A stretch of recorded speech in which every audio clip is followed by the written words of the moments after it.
yaitu di poin. Nah, ini tidak ada poin, hanya saja sebuah kata-kata yang teman-teman harus pahami. Ya, market bukan musuhmu, tapi cerminan dari emosimu sendiri. Ya, jadi dalam quote ini, dalam quote ini, teman-teman harus paham. Sekarang itu uptrend, ya. Dari mulai bulan dari mulai bulan sekarang bulan Agustus, 8, 6, 7, dari mulai bulan Mei. Dari mulai bulan Mei, market itu sudah mulai ada signal bullish. Kita tidak harus ngomongin emiten yang saat ini ada di Porto, tidak usah. Tapi kita harus omongkan, kita harus ambil pembahasan portofolio yang sudah ditransaksikan final sampai hari Jumat kemarin. Kalau dalam kurun waktu 3 bulan sampai 4 bulan ke belakang portonya hijau, merah, berarti sangat-sangat ada yang salah terhadap transaksinya. Ya, sangat-sangat ada yang salah dalam cara melakukan transaksinya. Karena apa? Ya, market lagi uptrend. Ya, market lagi uptrend. Kalau yang di Porto saat ini masih minus, oke lah, karena itu misalkan bisa jadi barang lama, bisa jadi baru masuk kemarin. Oke, tapi yang sudah settle, yang sudah kita transaksikan, kalau misalkan masih merah, itu pasti ada yang salah. Saya yakin teman-teman semua yang ikutan di sini masuk ke Gria Saham ID karena teman-teman merasakan info dari Gria Saham ID bagus, ya kan? Salah satunya itu, salah satunya. Sebenarnya bukan Grianya yang jago, tapi momentumnya yang jago. Gria dikatakan hebat atau tidak adalah pada saat market koreksi, apakah kita masih bisa menghasilkan cuan? Apakah si Gria bisa menghasilkan informasi yang masih sama bagus seperti saat ini atau 3 bulan ke belakang? Itu adalah masa pembuktian. Jadi buat Bapak Ibu semua yang market di portofolionya gain loss-nya masih merah dalam kurun waktu 3 bulan ke belakang, coba dicek. Apakah psikologi tradingnya di bagian mananya yang salah? Harus berkaca sendiri, tentukan poin-poinnya. Ya, di sini harus dicermati. Market bukan musuhmu. Dalam arti, kalau marketnya lagi bullish ya kita harus ikut bullish juga. Kalau marketnya lagi untung ya kita harus untung juga. Jangan sampai market lagi untung kita tetap rugi, ya. Tapi cerminan dari emosimu sendiri, ya. Jadi market nih sekarang posisinya lagi sangat-sangat over optimisme. Makanya banyak saham-saham yang naik. Dan saya sudah mulai punya wacana untuk ngerem, untuk membatasi Bapak Ibu semua supaya tidak terlalu euforia terlalu tinggi. Udah dari 2 minggu yang lalu. Sudah saya bilang, jangan banyak-banyak kalau misalkan masuk ke emiten yang udah tinggi. Jangan ngejar emiten-emiten udah naik tinggi banget. Saya batasin. Bahkan banyak yang japri. Mas, gara-gara Mas Jana saya nggak kebagian MTech ikutan di atas. Mas, saya nggak kebagian si WiFi di atas. Karena saya udah mulai membatasi itu untuk membatasi Bapak Ibu semua untuk masuk ke market yang udah tinggi banget. Ya, pada saat market lagi turun, saya selalu bilang, nggak usah panik, nggak usah panik. Emiten-emiten bagus kita bisa masuk. Terbukti kan? Saratoga kita punya di bawah, MTech kita punya di bawah, Raja Ratu kita punya di bawah, ya kan? BRPT kita di area 900-an udah lama banget.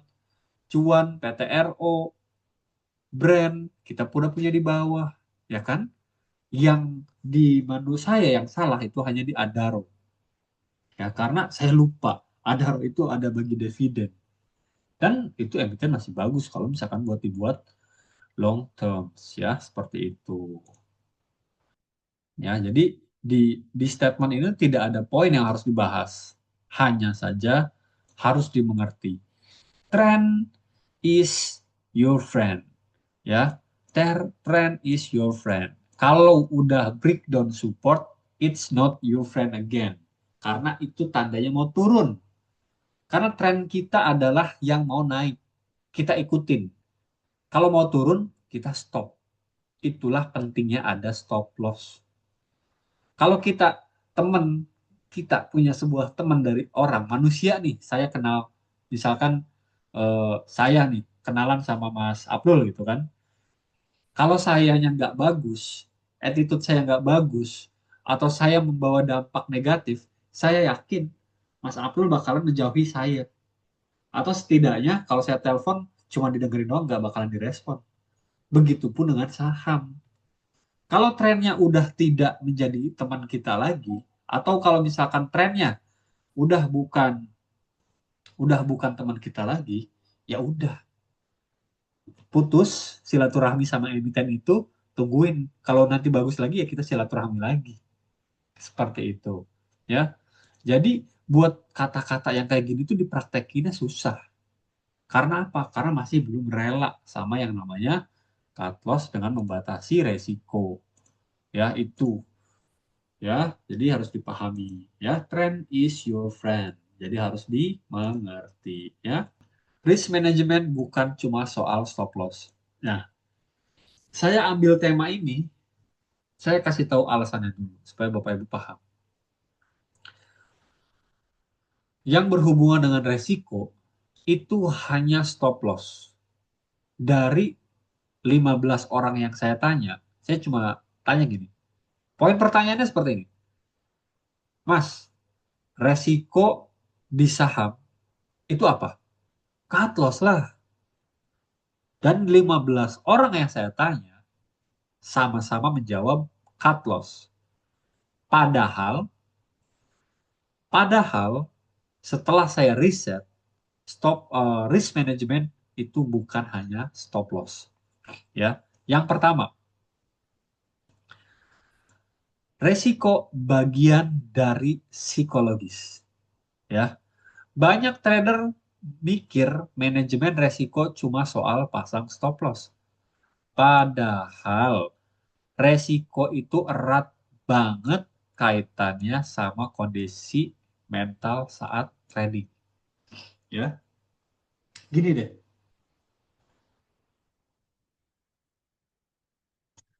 Bapak Ibu setuju atau enggak dengan pernyataan saya? Jawab ya. Saya punya pernyataan seperti ini. Jadi pertanyaan saya seperti ini. Jadi menurut Bang Yana Esa kita cut loss kan? Nanti saya jawab dengan porto saya. Kalau saya cut loss, saya share. Tidak akan saya tutup-tutupin. Tolong dijawab pertanyaan saya. Kalau ham, kalau perasaan kita lagi enak, ya, kalau perasaan kita lagi enak, kalau mood kita lagi enak, kalau misalkan sekeliling kita hawanya lagi enak, kita transaksi, itu pasti akan membuat nyaman dalam transaksi dan itu menjadi magnet cuan tersendiri dan mengambil keputusan lebih jernih. Dan sebaliknya, kalau kita memaksakan trading dengan kondisi lagi hektik sama pekerjaan lah, lagi bad mood lah, atau ada misi balas dendam lah di market, itu malah hasilnya rugi. Setuju atau tidak? Kalau kalau misalkan lagi nggak mood, kalau misalkan lagi kurang sesuai, lebih baik tidak perlu masuk ke market karena itu adalah bagian dari resiko. Ya, memaksakan memaksakan kita masuk ke market dengan kondisi yang kurang baik, lagi sakit lah, lagi sibuk lah atau apa, itu sangat sangat bukan mengundang cuan ya, tapi mengundang rugi. Kita masuk untuk rugi, ya, kita masuk untuk rugi seperti itu.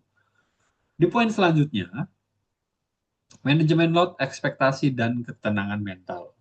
Ya, ingat ya, resiko di dalam investasi di saham atau trading saham itu bukan hanya stop loss. Nih, lot terlalu besar.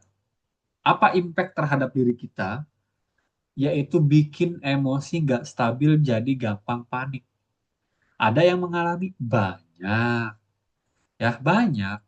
Bahkan nanya nanya sebuah saham nih misalkan gini. Misalkan saya ambil nama siapa nih? Di sini ada apa?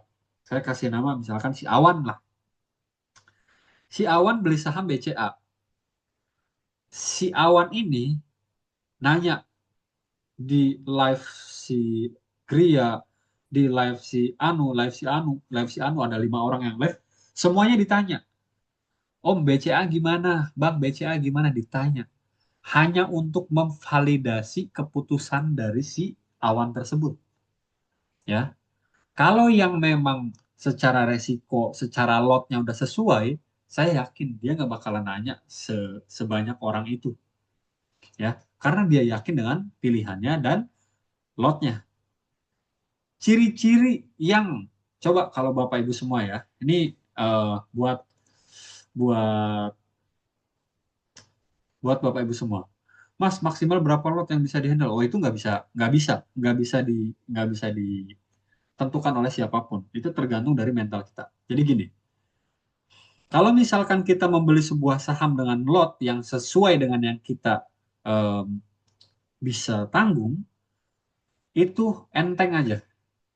Nggak kepikiran, minus 2% 3% makan tetap enak, aktivitas tetap enak, tidur tetap nyaman, tapi tidak dengan yang terlalu besar. Dikit-dikit lihat market, dikit-dikit lihat komoditas, dikit-dikit lihat berita, dikit-dikit cari pembenaran ini dan itu tandanya terlalu besar. Jadi kalau misalkan Bapak Ibu semua, ya, kalau misalkan Bapak Ibu semua ada yang seperti ini, berarti tandanya itu lotnya kegedean. Harus disesuaikan lagi, ya, harus disesuaikan lagi. Lot terlalu kecil, salah juga. Kenapa? Bikin kita nggak serius dan asal masuk. Contoh gini, Bapak Ibu semua sisa uang cash cuman 200.000, ya. Karena kekecilan jadi yang penting, oh lagi rame, oke asal masuk, oke asal masuk. Nah, itu adalah sebuah resiko juga. Makanya pentingnya menilai diri sendiri, pentingnya kenal siapa diri kita sendiri, pentingnya memahami apa yang kita lakukan, itu sangat penting sekali. Menentukan karakter apa kita untuk transaksi di market, menentukan karakter kita untuk menjadi siapa di market, itu wajib ada. Supaya lot nggak kebesaran, lot nggak kekecilan, minus sekian nggak bisa tidur, taking profit sekian kita malah nyesel, itu adalah karakter. Ya, profit 2-3% per minggu udah bagus, tapi banyak yang pengen 30% sebulan. Ya, inilah yang orang-orang greedy, ya, greedy atau tidak mensyukuri apa yang didapat, ya. 2-3% per minggu dari total aset value itu sudah sangat-sangat bagus. Ya, kalau bisa lebih lagi, ya jauh lebih bagus. Tapi minimal untuk meningkatkan rasa syukur kita, 2-3% per minggu dari total aset, ya, bukan dari satu saham. Total aset itu sangat bagus. Ya, sangat bagus. Tinggal dikali 4. Contoh 2%, ya, kali 4 8% sebulan. Sedangkan reksadana setahun baru sampai, ya kan? Makanya ketenangan mental, karakter itu sangat dipentingkan, ya. Risk management yang bagus bikin mental tetap stabil, gak peduli market naik atau turun. Ini sebentar lagi saya yakin, ya, sebentar lagi saya yakin saya ataupun Gria Saham ID dan tim itu akan kebanjiran pertanyaan perihal emiten-emiten yang koreksi. Karena saya yakin minggu depan IHSG akan koreksi. Ya, minggu depan itu IHSG akan koreksi sampai dengan September. Entah itu dibikin jalan di tempat, entah itu dibikin koreksi masif, tapi saya yakin akan koreksi. Dan saham-saham yang akan naik adalah saham-saham second liner yang belum jalan. Sahamnya apa aja nanti besok ya. Saya coba screening dulu karena saat ini saya belum screening. Seperti itu. Jadi poin-poin dari sini itu adalah bagian dari risk management juga ya. Cut loss itu bukan hanya sorry. Untuk resiko itu bukan hanya dari segi cut loss-nya saja, tapi di poin-poin seperti lot kegedean, lot kekecilan, profit 2 sampai 3% itu tidak disyukuri, itu adalah bagian dari resiko yang harus disadari. Ya, harus disadari. Karena sekarang materinya tentang psikologi trading, setidaknya trading kita itu udah mulai terarah.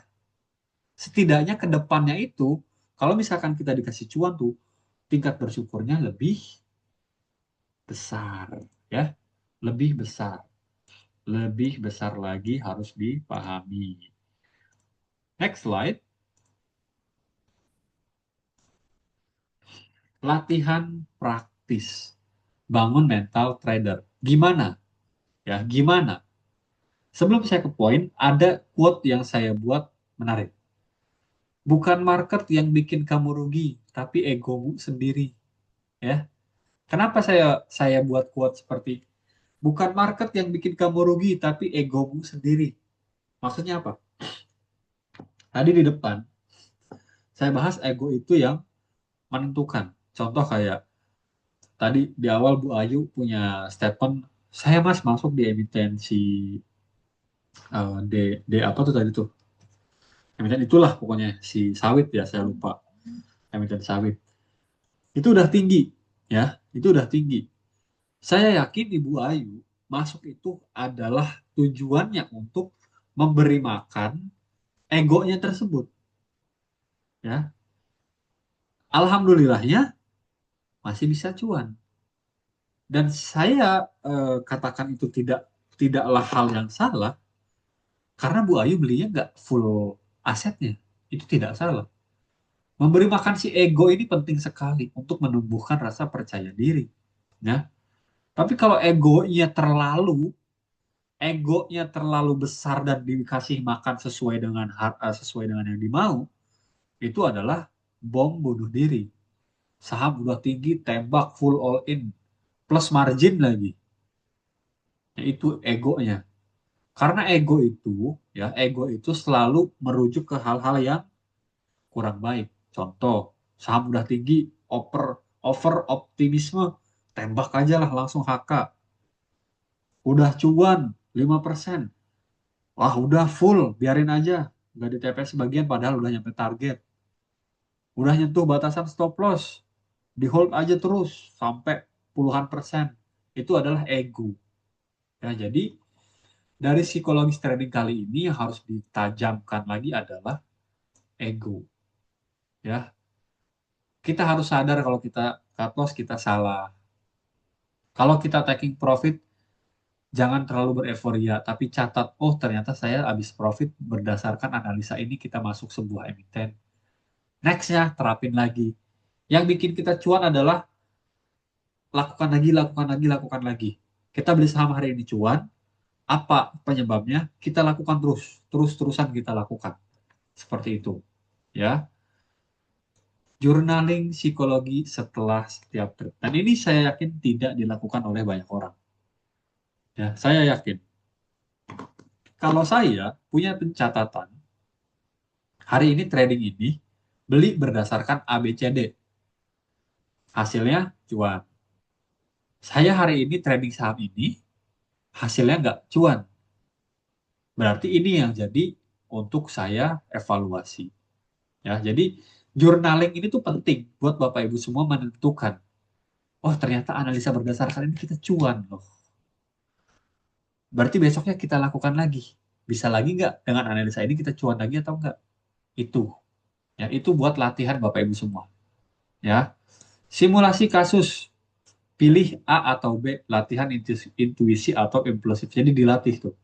Ya, maksudnya dilatih itu seperti ini. Jangan banyak-banyak. Latihan itu jangan banyak-banyak. Cukup pakai satu lot, dua lot aja.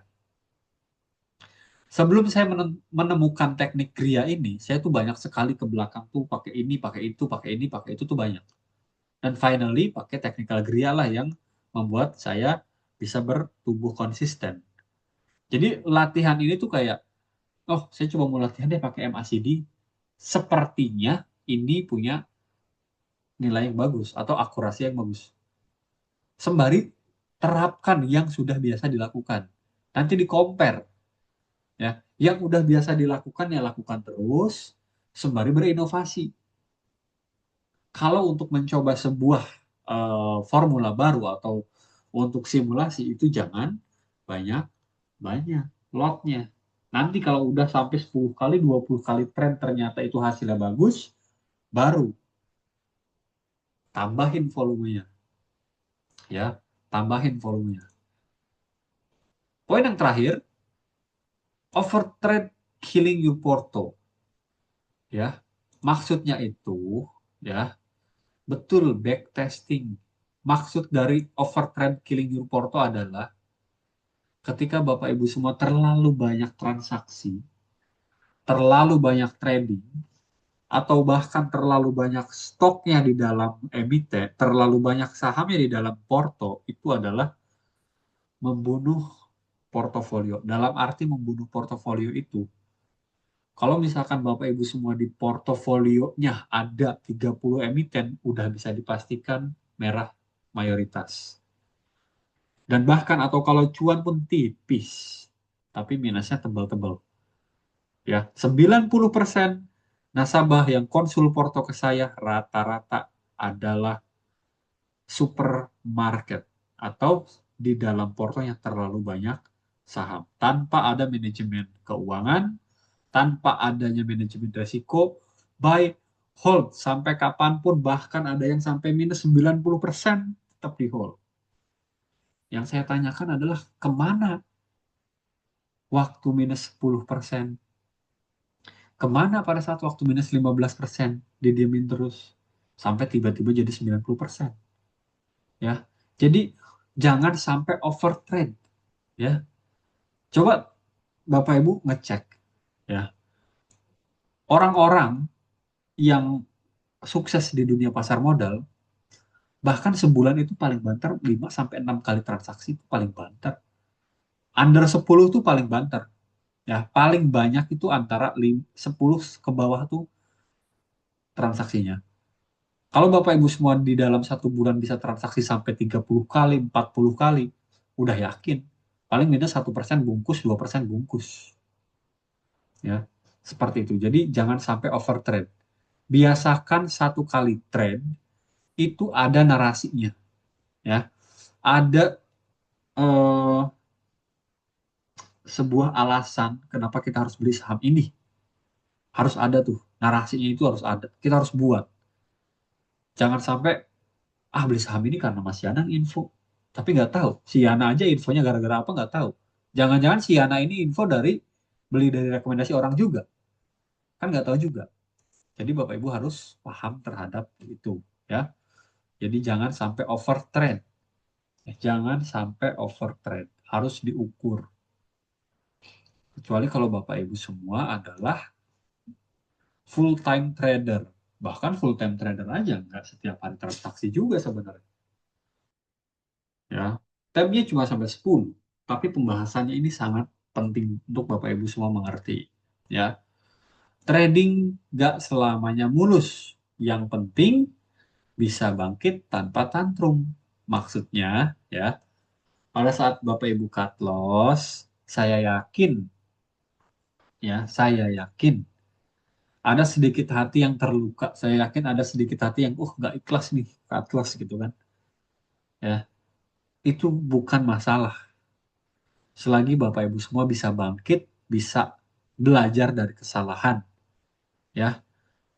Jadi kalau misalkan Bapak Ibu semua ada yang lagi posisi cut loss, padahal market lagi bullish-bullishnya, itu nggak perlu tantrum, ya. Bangkit lagi, tapi dengan satu syarat, jangan pakai balas dendam untuk bangkit lagi setelah cut loss, ya.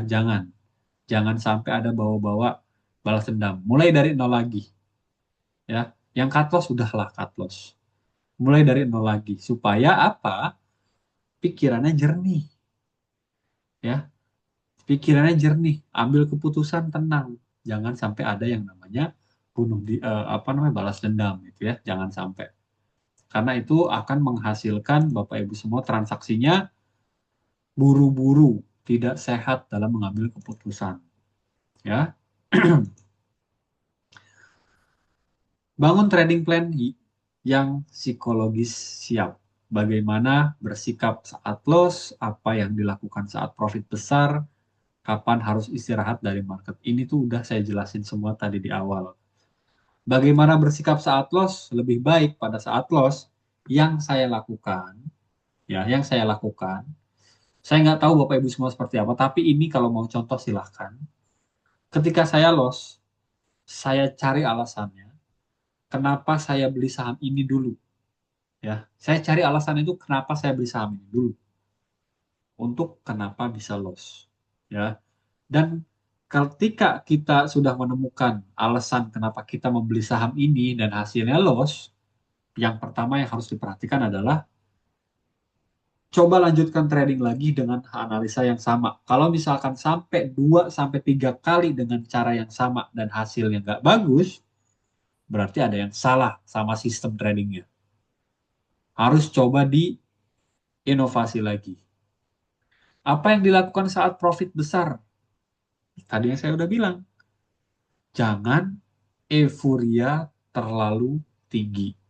Jangan terlalu over percaya diri yang mengakibatkan kita menganalisa sebuah emiten ke depannya pakai feeling.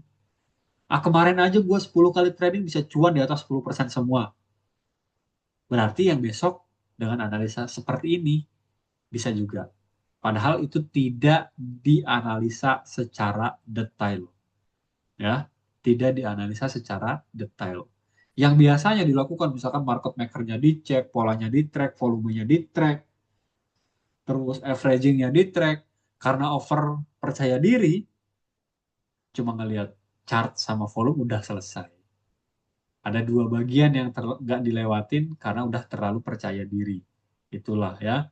Kapan harus istirahat? Kalau saya pribadi, ketika saya udah 10 kali trade dan itu berhasil, biasanya satu hari saya benar-benar tidak melakukan aktivitas jual beli sama sekali. Biasanya. Karena apa? Ya, karena apa? Karena biasanya saya netralisir dulu. Oke, cuan kali ini saya mau ambil atau mau saya putar lagi. Saya pikir, saya atur lagi. Mindsetnya saya atur lagi. Atau saya pindahkan ke reksadana atau apa. Jadi yang udah cuan ini jangan sampai diputar-putar, putar-putar, putar terus. Malah nanti miss. Itu yang saya lakukan untuk poin ke-9 ini. Ya. Poin terakhir, ya. Statement di terakhir sebelum saya ke tanya jawab. Di market musuh terbesar kita bukanlah candle merah, tapi kepala kita sendiri. Setuju atau tidak setuju? Jawab di komen sekalian diskusi. Ada waktu 15 menit lagi. Monggo. Buat nutupin yang minus, Mas, kalau profit besar. Hehehe. Gimana? Ya, gimana?